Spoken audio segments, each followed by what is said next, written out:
Aruyengai kungi tuzi nule pa ulenaute tunina ipolpina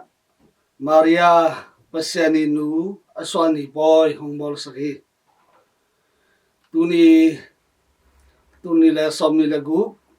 January khani khat kum thak ni song a hi bang hangina kum thak ni ade ni khat ni pen Maria pasiani nu aswana poina polpin chapte sakhyam chite ngai sun komni Maria pasiani nu ahina etena itel chan dingna polpin de hi tuni ilungai ri lai sang ro te sunga zong Luka alian ni aneu som le gu panina som ni le khatna sunga zong ban tumi te malangin paya Maria Joseph le bong anneng na kwang sunga akisial naunge topa Yesu amu hi chi topa Yesu to apa Joseph to anu Maria te ki khen thelo hi ama teng thomina in kwan sa tho te bek tham loina topa Yesu pasian mi yong swang de dingina akisam pen te a hi chi ben phau chen ni ai le Maria pasiani nu chi kumina pyang khya hyang yo hang alian khat aneu na khat pan na ni na sunga akipat chilin thu na oma twa thu pasien to na khoma twa thu pasien a hi na chi yo hang alian khat aneu som le li na sunga twa thu mi hong swagin eite laka hongom hi mate alian khat som ni le thum sunga nunga khat gai in tapa khat nei dinga ama min ding in Emmanuel ki phwak ding hi chi hi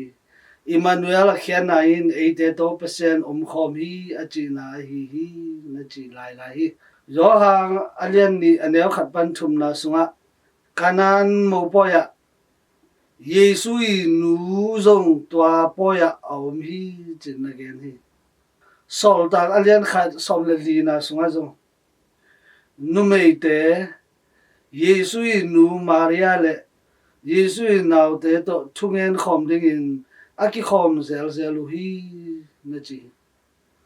hi sunga Maria chi kamal ki thwa ina Yesu nu chi kamal lai sang do sunga na sang de hi to ki sain polpi masa polpi ki pachilai na Maria pen pasiani nu hi chi asang zo lo naman lo ahil akhial Arius nom nge hi Yesu pen pasien to ki kimlo hi chi na matang ko hi ai zongina polpina naisin ki kup na pi ahi zathum le som ni la nga lai na Arius thuil te man lo hi Yesu na pasien jong hi a mi hing jong hi chena up ding ina matang ko hi to be tham lo ina Nestorius akichi khadino topa Yesu mi a hi na le pasien a hi na khenin tonu Maria pen pasien ni nu hi lo ina mi hing a hi Yesu nu hi zo hi Theotokos hi lo ina Christotokos na chi to pen Ephesus ki kup na bi eri zalile som thum la khat nai na polpina khial hi Maria ina pasiani nu ai hi chena eite upding ina misang tho Cyril of Alexandria I makai na to na tang ko hi to ma bangin eri zalile somale khat lai na akibol chalchendon ki kup na pia zong Yesu sunga pasian le mi ahina namni hi to hi ma bangin tonu Maria pen paseni nu zong hia mi ai Yesu nu zong hi china eite ubding na nu tam ko saki to hangena tuni changnung na Maria paseni nu ahi na poi eten ibol hi atam zo na disimani khani pen etena kumthang ni china kilom ma hi alsite na alsite ading na kumthang ni pen athupi masa zo hilowa athupi masa zo pen na kumthang ni khania akibol pol pi I poing bol sak Maria paseni nu poi to athupi hi to nia iki khop ding pol pinung de hi kumthang ni na bang ni na bang hang na Maria poi ki bol hiam gup khian na hong tung na ding na Maria pasenung tel masa ai ma bangin to pa Yesu mi hing swak mai na to nu Maria pasenung tel khol amasanu ai na te iphok ding pol pin de hi tu lai na kumthak ki thupi sa ai zongin eitena kumthak chi ni la kha te eitena mi te chep te hia getena tu ai bol kumthak poi zong kumthang ni hi china pop Gregory som le thum nain edi tulla sangale som sagila ni pan tulla sangale som giel la nga chang pop asem Gregory pop Gregory na hu chep te sakai ai le kumthang ni nga ke na mi te zan khaki imuliang loina nga khi nuam ki sai kumthang nu eitena kumthak chi